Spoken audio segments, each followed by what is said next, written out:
The legend of Gerald Cotton lives on. We're talking about QuadrigaCX. I love talking about QuadrigaCX because it was one of the first truly baffling, mysterious, strange crypto capers that I covered in a professional capacity for CoinDesk.com. All right, so here's the story about QuadrigaCX. The founder died under mysterious circumstances. It was kind of a scam at some point. Many of the funds that were locked on Quadriga were inaccessible. It's been a protracted bankruptcy proceeding up in Canada. And after years of a lot of these funds being mistakenly sent to a wallet that was not controlled by EY, which was administering the bankruptcy, after years of silence from these wallets, a few days ago, 100 Bitcoin moved from them, suggesting that someone else controls these wallets and they aren't the cold wallets as initially advertised by EY when they made this pronouncement that, oopsie, they sent it to these wallets we don't control. So someone controls these wallets. They're sending Bitcoin. It's going through mixers. This is like $1.6 million. This is not nothing. And at the very least, it's a reminder of the crazy story of QuadrigaCX. Will's History Corner, hit it.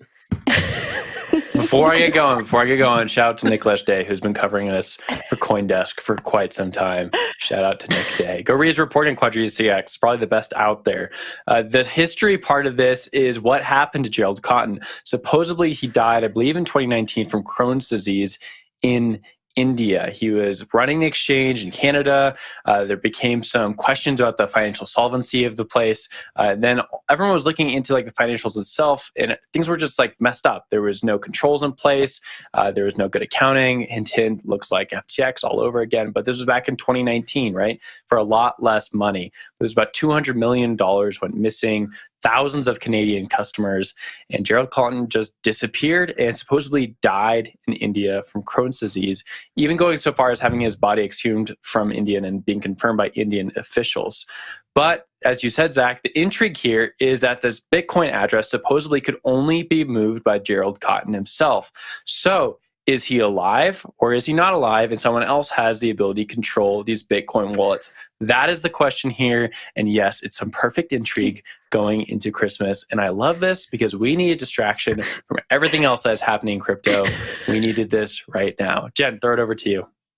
Yeah, reading this, going through the whole FTX debacle was such an interesting experience to read about all of the parallels, right? The bankruptcy filing, the $200 million of customer funds that have been frozen. We have Gerald Cotton. So I do know someone who worked with Gerald Cotton who said, you know, he didn't seem like a bad guy. This person says they don't think that he would have faked his own death. But I think that we could say the same thing about, I'm not saying that Sam Bankman-Fried is going to fake his own death or anything, but I think we could say the same thing. I think people who worked with him would say, you know, he didn't seem like a bad guy. I don't think he would have done this. Like maybe some things went wrong. And so my question when I read the story is Gerald Cotton alive?